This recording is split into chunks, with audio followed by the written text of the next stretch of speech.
Welcome to magnet brains. मैं रिया चौहान, आपकी दोस्त और होस्ट फॉर सोशल साइंस। आज आपके लिए लेकर आई हूं द मोस्ट डिमांडिंग वीडियो। मतलब जब से सैंपल पेपर जो है सीबीएसई का सब्जेक्टिव वाला आया है, तब से ऐसे सब दूर यही बात मची हुई है कि सब्जेक्टिव कैसे लिखेंगे, आंसर लिखते नहीं बनते मैम। पढ़ लिया है, समझ आ गया है, लेकिन आंसर राइटिंग में थोड़ी सी प्रॉब्लम आ रही है ना। तो उसी के अकॉर्डिंग, उसी के लिए थोड़ी सी कुछ टिप्स हैं आपके लिए, तो आपको हेल्प करेगी आंसर राइटिंग में। पर आपको ये प्रॉमिस जरूर करना होगा कि आप इन टिप्स को रियल में फॉलो करोगे, है ना। अगर फॉलो नहीं करोगे तो फिर काम नहीं बनेगा। अगर थोड़ा बहुत भी फॉलो कर लिया तो चल जाएगा आपका काम, ठीक है। आंसर राइटिंग कैसे इंप्रूव करे मैम, हमको तो कुछ समझ में ही नहीं आ रहा है, मतलब बिल्कुल भी नहीं समझ में आ रहा। अगर आपके दिमाग में भी यही सोच चल रही है ना, तो you are not alone. Most of the student, या फिर कहा जाए तो ऑल ऑफ द स्टूडेंट्स के दिमाग में आखिरी तक यही चीज बनी हुई होती है। बस ये है कि बाय द एंड जब वो एग्जाम में जा रहे होते हैं, उसके 1 मिनट पहले तक भी ये रहता है क्या पता लिख पाएंगे नहीं, भूल तो नहीं जाऊंगा, भगवान क्या होगा मेरा, है ना। फिर बाय द एंड क्या होता है, कर लेते हैं, है ना। तो ये चीज कब कर लेते हैं, जब आगे की टिप्स आप फॉलो कर लोगे तो आप आंसर भी आसानी से अच्छे से लिख पाओगे। अभी परेशान मत होना कि नहीं बन रहा है या नहीं बन रहा है, थोड़ी आगे की चीजें सुन लो, हो जाएगा, बन जाएगा, ठीक है। सबसे पहली चीज जो आपको फॉलो करनी है, एक बहुत अच्छा कोट है जो मैंने पिछले लाइव में भी बोला था, बहुत अच्छा लगा मुझे। Think before you speak and read before you think, ठीक है। मतलब इसको समझना थोड़ा सा, कि इसको अगर हिंदी में कन्वर्ट करें ना, तो ये कोड क्या कह रहा है कि बोलने के पहले तो सोचना चाहिए, पहली बात तो, है ना। मतलब ऐसे ही नहीं कि बिना कुछ सोचे समझे बक दिया। बोलने के पहले तो सोचना चाहिए, लेकिन सही तरीके से अगर सोचना है, किसी सोचा हुआ भी तो सही होना चाहिए। पता चला सोच भी उलट पुलट ही रहे हैं, फिर बक भी उलट पुलट ही रहे हैं, है ना। तो ये पूरी प्रोसेस को अगर अच्छा करना है तो बोलने के पहले तो सोचो, और अगर थिंकिंग अपनी सुधारनी है, थॉट्स को अपने सुधारना है, तो रीड करना काफ़ी इंपॉर्टेंट है। आप देखते होंगे कि जो लोग किताबों को पढ़ना पसंद करते हैं, उनकी राइटिंग स्किल्स अपने आप से काफ़ी अच्छी होती है। क्यों अच्छी होती है? जब वो पढ़ रहे होते हैं ना, तो उनको ग्रामर अच्छे से क्लियर हो जाती है ना, कि क्या कौन सी एक देखो। एक तो हम क्या करते हैं, जब हम आंसर लिख रहे होते हैं, हमको समझ नहीं आ रहा होता है कि इज एम आर में से क्या लगाएं, तो हम क्या करते हैं, दोनों सेंटेंस को लिखते हैं। फिर ऐसा लगता है कि ये पढ़ने में ज़्यादा अच्छा लग रहा है, या अधिकतर मैंने जब पढ़ा है तो ये वाली चीज़ मैंने पढ़ी हुई है ना, तो ये होगा, इसको लिख देते हैं। तो ये चीज़ आप कब अच्छे से सोच पाते हो, जब आपने खुद से पढ़ा हो, है ना। जब आपने बुक रीडिंग की हो, या अभी जैसे एनसीईआरटी है ना, आपको एग्जाम किस में से देनी है, एनसीईआरटी में से देनी है, तो आपके पॉइंट्स रिलेवेंट हो, इसलिए ज़रूरी है कि आपने एनसीईआरटी पढ़ी हो। या आप अगर इंग्लिश की एग्जाम लिख रहे हैं, ऐसे राइटिंग आपको करनी है, लेटर राइटिंग आपको करनी है, तो ज़्यादा से ज़्यादा रीडिंग करो, है ना।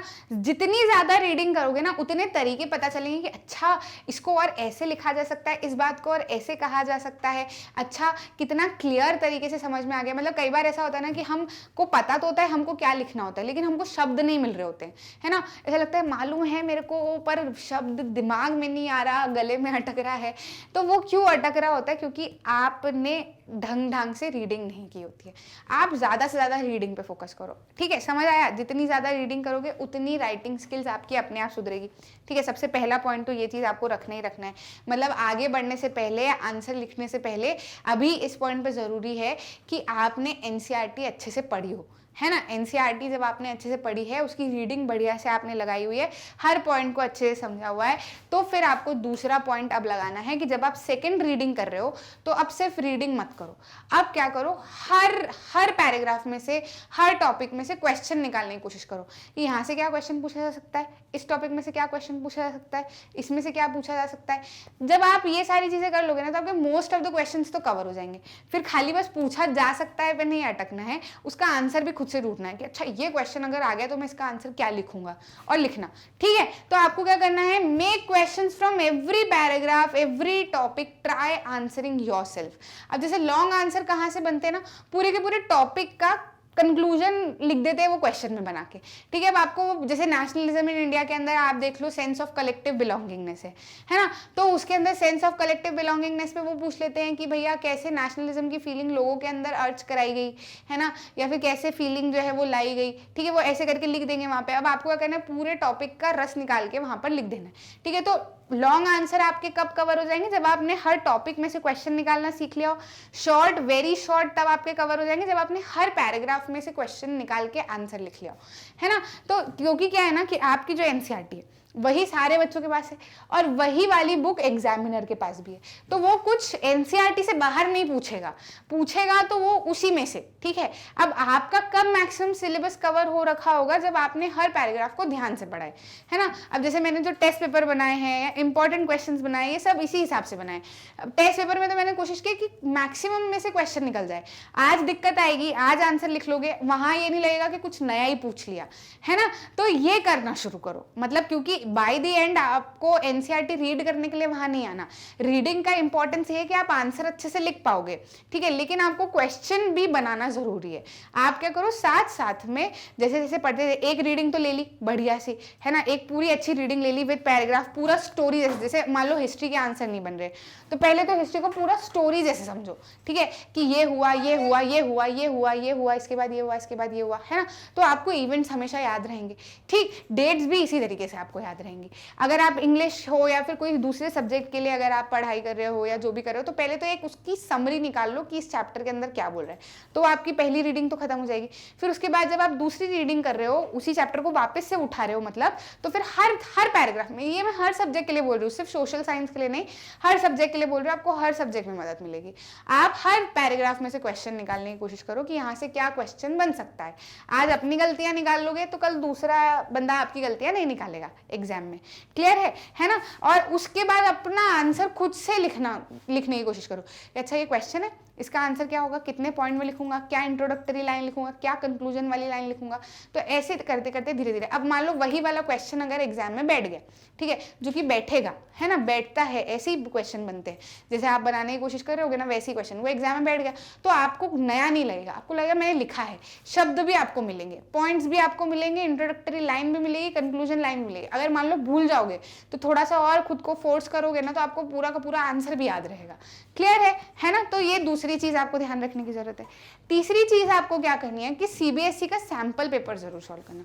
मैंने वीडियो भी बना रखा है उसके ऊपर, अगर आपको डाउट लग रहा है कुछ भी तो आप वीडियो भी जाके देख सकते हो, है ना। सैंपल पेपर इसलिए सॉल्व करने की जरूरत है ताकि आपको पता चले सीबीएसई का जो सैंपल पेपर निकला है तो वो आपको क्या बताता है। एक तरीके से वो पूरा एग्जाम ही समझ लो, है ना, जो सीबीएसई ने बनाया हुआ है ना। तो उससे आपको क्या पता चलेगा, किस तरीके के क्वेश्चन पूछे जा सकते हैं, प्लस टीचर या एग्जामिनर किस तरीके का आंसर जो है वो डिमांड करेगा आपसे, क्या पॉइंट्स उसके होने चाहिए, ये आपको समझ में आएगा। जब आप उसको अच्छे सॉल्व करोगे ना, तो आपके हर बाकी के आने वाले आंसर आप उसके अकॉर्डिंग ही लिखने की कोशिश करोगे।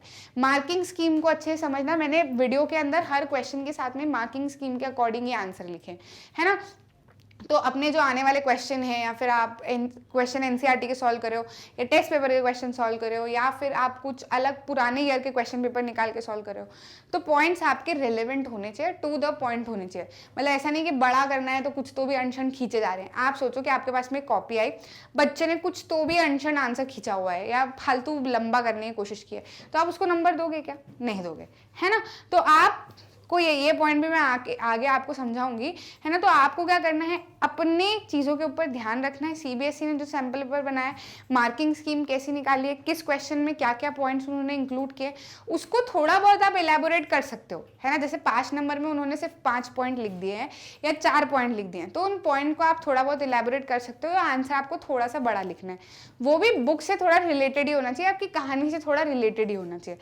अब बच्चे कुछ ये भी चीज़ पूछते हैं कि मैम आंसर बुकिश लैंग्वेज में हो या अपनी लैंग्वेज में, तो देखो बुकिश लैंग्वेज जैसी कोई लैंग्वेज नहीं होती, है ना। अगर आपने पढ़ा है, अच्छे से आपने पढ़ाई की है, तो जाहिर सी बात है आपके पॉइंट्स तो बुक में से ही निकल के आएंगे, है ना। अब उसके अंदर आप जैसे कोई से शब्द को ये भी बोला जा सकता है, ये भी बोला जा सकता है, तो आपने कोई सा भी शब्द चूज कर लिया और लिख लिया, है ना। तो ऐसे बुकिश वुकिश लैंग्वेज जैसी कोई लैंग्वेज होती नहीं है।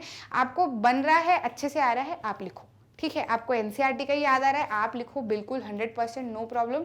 आपको वही पॉइंट अपने तरीके से लिखना समझ में आ रहा है, उसका मतलब अगर वही निकल रहा है तो आप अपने तरीके से लिखो, कोई प्रॉब्लम नहीं है ना। मार्किंग स्कीम को अच्छे से देखना है, सीबीएसई का सैंपल पेपर अच्छे से देखना है ना। उसके बाद आपको क्या करना है, ये एक बेसिक सी ट्रिक है।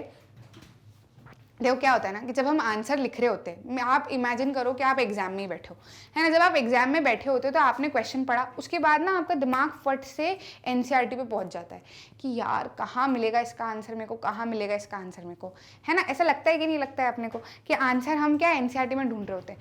अब अगर हमने एनसीईआरटी पढ़ी है ना, या हमको पढ़ी है अच्छे से, हमने रीडिंग ली है, हर तरीके के क्वेश्चन उसमें से बनाए हुए हैं, तो दिमाग में हमको एनसीईआरटी में बराबर बकायदा सब लिखा हुआ दिखेगा।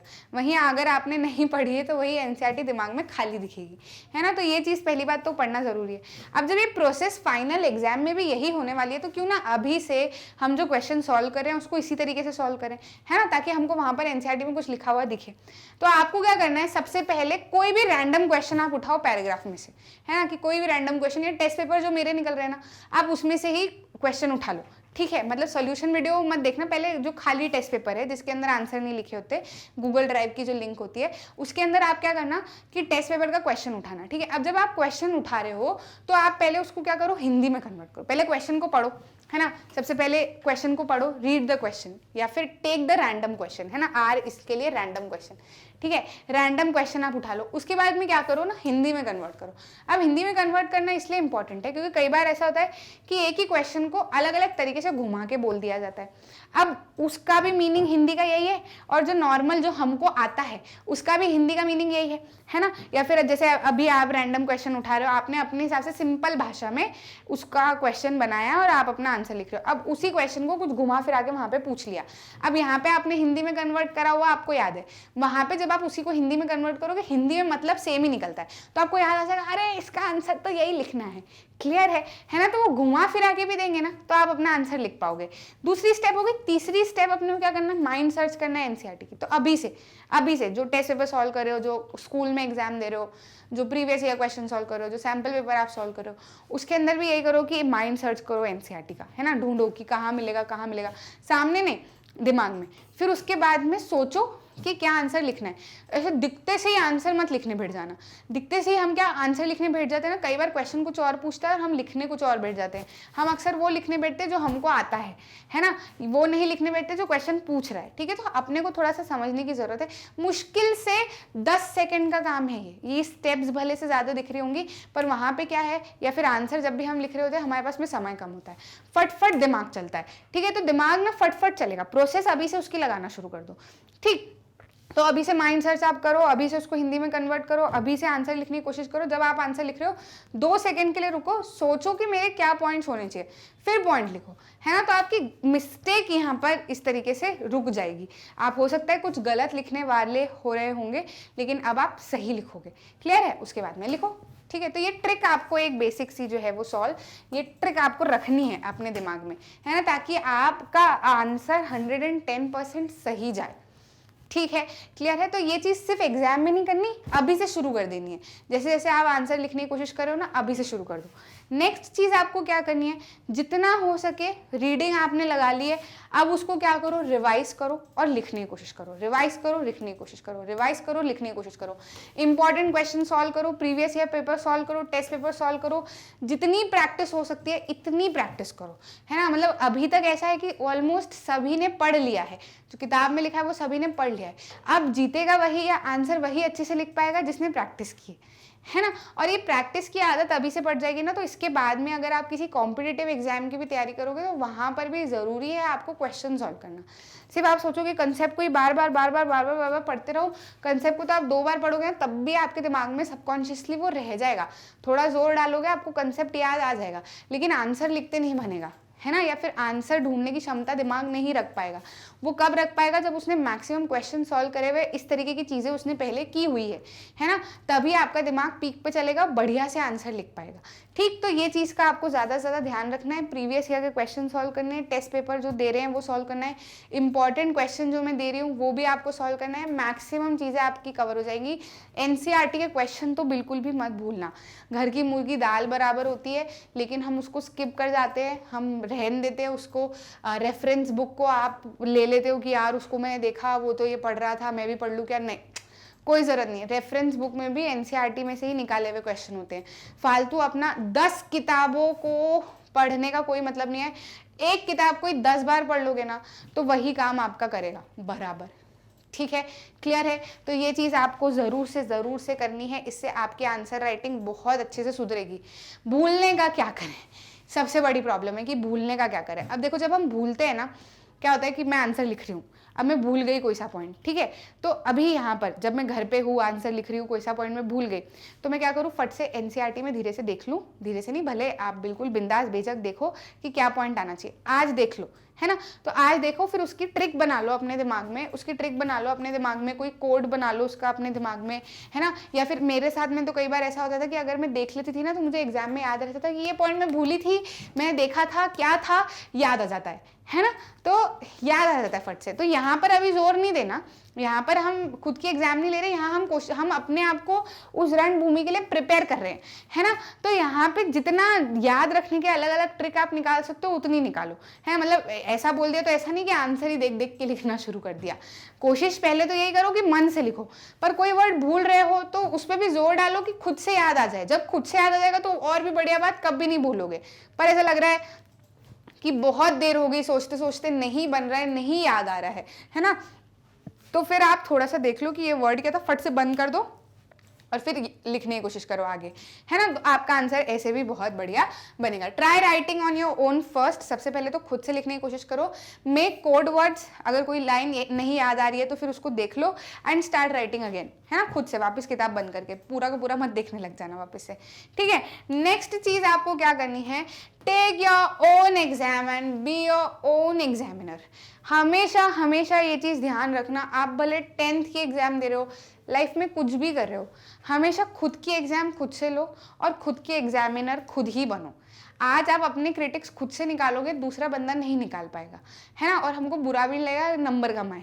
आज जितना हो सके ना, आंसर लिख रहे हो, टेस्ट पेपर कर रहे हो, दूसरे को दिखाने के लिए मत करो कुछ भी, खुद से बेटर करो। कल जो थे उससे आज बेटर करो, और जितना टाइम अपना बना सकते हो, जितना तरीका अपना सुधार सकते हो, इतना तरीका अपना सुधारो।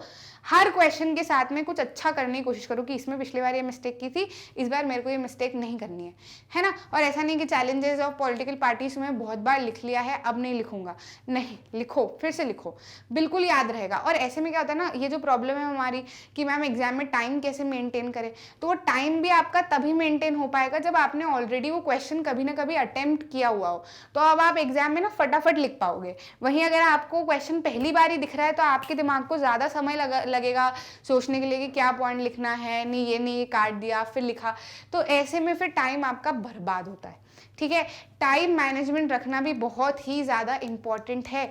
एग्ज़ाम जो है हो रही है वो दिन भर नहीं चलने वाली, वो 2 घंटे की रहेगी, है ना। तो ऐसा नहीं कि वेरी शॉर्ट क्वेश्चन मेरे को तो बहुत बढ़िया से आता है तो भर भर के लिखने उसको बैठ गए, ऐसा बिल्कुल भी मत करना। जितना रेलेवेंट है उतना ही आंसर अपने को उसके अंदर लिखना है, ठीक है। लॉन्ग आंसर में आपको लिखना है तो उसमें भी कुछ फालतू का नहीं लिखना है, बढ़ाने के लिए फालतू ही लिख दिया, रेलेवेंट आंसर लिखना है ना। और मेरे हिसाब से तो कोशिश ये करना कि लॉन्ग आंसर को पहले कर लो, शॉर्ट आंसर वेरी शॉर्ट को बाद में करो। लॉन्ग आंसर से आपको ज़्यादा नंबर मिलते हैं और शुरुआत में इंटरेस्ट भी बना रहता है, थकते नहीं है हम, दिमाग एकदम पीक पे रहता है कि एग्जाम देनी है, तो अच्छे से आंसर लिख पाते हो। फिर क्या है, वेरी शॉर्ट में खूब जमा के लिख दिया, शॉर्ट में खूब जमा के लिख दिया, अब जब लॉन्ग आंसर की बारी आई तो थक गए, है ना। लेकिन वो क्या है, 5 नंबर के क्वेश्चन है, वहां से आपको सीधे 5 नंबर मिल सकते हैं, 2 करे सीधे 10 मिल सकते हैं, है ना। 40 में से 10 30 नंबर तो यही हो गए आपके, ठीक है। मतलब 40 में से 10 नंबर दिए होंगे, 30 नंबर का आपको अटेम्प्ट करना बाकी है अभी, ठीक है। तो 10 नंबर तो आपके यही हो जाएंगे। तो आप लॉन्ग आंसर्स को पहले अटेम्प्ट करो, साथ में हर क्वेश्चन के साथ में लिखने की कोशिश करो कि क्वेश्चन नंबर से पेपर में जो क्वेश्चन नंबर दिया है वही वाला आंसर नंबर हमको लिखना है। हम क्या करते हैं, सिर्फ जब भी आंसर लिख रहे होते हैं तो हम सिर्फ सीधे आंसर लिख देते हैं। अब मान लो आपने क्या किया है, कोई सा आंसर बीच में स्किप कर दिया कि इसको मैं बाद में लिखूंगा, अब लास्ट में आप आए कि आंसर मेरे को लिखना है ना, तो आप सीधे आंसर लिख दोगे और आंसर लिखना शुरू कर दोगे। ऐसा मत करना। वो क्वेश्चन किस सेक्शन को बिलोंग कर रहा है वो सेक्शन लिखना काफी इंपॉर्टेंट है, साथ में उस सेक्शन का कौन सा क्वेश्चन नंबर है। मान लो 2 क्वेश्चन नंबर था तो यहाँ पे आंसर 2 लिखना जरूरी है, ठीक है। ये छोटी छोटी सी चीजें हैं लेकिन बहुत ज्यादा मायने रखती हैं। ये बुलेटिन उसी तरीके के होने चाहिए जो आपके क्वेश्चन पेपर में है, आपके मार्क्स कहीं नहीं जाएंगे। साथ ही साथ एक क्वेश्चन से जब आप दूसरे क्वेश्चन में आगे बढ़ रहे हो तो पहले इस क्वेश्चन को देख लो, फटाफट सही लिखा है तभी आगे बढ़ना, ठीक है। और ज्यादा समय मत लगाना, फटाफट ये सारी प्रोसेस एकदम फटाफट होनी चाहिए, एकदम धड़, ठीक है। मतलब ऐसा नहीं कि देर लगा रहे पढ़ने बैठ रहे तो फिर से आंसर को लास्ट में जब पेपर हो जाता है तो रीचेक करने की बजाय ड्राइंग बनाते रहते हैं पेपर के पीछे, ये मत करना, रीचेक करना। मेरे को हमेशा रीचेक में बढ़िया मार्क्स मिलते थे, क्योंकि जब भी मैं रीचेक करती थी मुझे ऐसा लगता था यार इसमें तो और ये चीज़ ऐड की जा सकती है, यार इसमें तो ये चीज़ और की जा सकती है। और रीचेक में हम अगर आंसर हमने कोई सा स्किप कर दिया बीच में तो फिर वो क्या रहता है, हम भूल जाते हैं वापस से लिखना, हमने बोला है कि हम बाद में लिखेंगे, आप भूल गए लिखना उसको, हमने क्वेश्चन अटेम्प्ट कर लिया, हमको लग रहा हो गया, है ना। पर ऐसा नहीं, जब आप रीचेक करते हो क्वेश्चन भी आप मिलाते हो ना कि क्वेश्चन नंबर 1 लिखा है, सेक्शन 1 का क्वेश्चन नंबर 1, सेक्शन 2 का क्वेश्चन नंबर 2, सारे के सारे क्वेश्चन लिखे, नहीं लगता है कि यार ये रह गया, अरे यार छूट जाता, फिर उसको लिखा। ठीक है, पेपर जब पूरा हो जाए आंसर सारे रीचेक करो, साथ में क्वेश्चन नंबर भी मिला लो कि सेक्शन ए का क्वेश्चन 1 2 3 4 लिखे कि नहीं लिखे, सेक्शन 2 का 1 2 3 4 लिखे कि नहीं लिखे। ये सारी छोटी छोटी सी बारीकियां बहुत ज़्यादा इंपॉर्टेंट है। जो इन चीज़ों पे ध्यान देता है वो टॉपर बन जाता है, जो नहीं देता है वो नहीं बन पाता। यही अंतर है। जो काम करो दिल लगा के, मन से। जब तक आप अपना बेस्ट नहीं दोगे ना किसी चीज़ में, आपको उसका टेस्ट पता ही नहीं चलेगा। अब जैसे 10th में ना हज़ारों बच्चे होते हैं, ठीक है, लेकिन कुछ बच्चे टॉपर बनते हैं, और उन टॉपर बंदों को जो फीलिंग आती है ना टॉपर होने के बाद में, वो फीलिंग उनको ज़िंदगी भर याद रहती है। ठीक है, तो ये जो बेस्ट ऑफ द फीलिंग है ना, ये आना लाइफ में बहुत ज़्यादा इंपॉर्टेंट है। वो जब आएगी जब आपने अपना बेस्ट दिया उसके अंदर। क्लियर है? अच्छे से अपना बेस्ट दो, अभी से प्रैक्टिस करने की कोशिश करो, खुद के एग्जामिनर बनो, खुद ही की एग्जाम लो और बढ़िया से कर पाओगे। टेस्ट पेपर और ये ज़्यादा से ज़्यादा सॉल्व करो, जितने क्वेश्चन सॉल्व करते हो उतने क्वेश्चन कर लो बढ़िया से। ठीक है, बन जाएगा, प्रॉब्लम नहीं आएगी, मेरे को भरोसा है आप लोग पे, कर लोगे।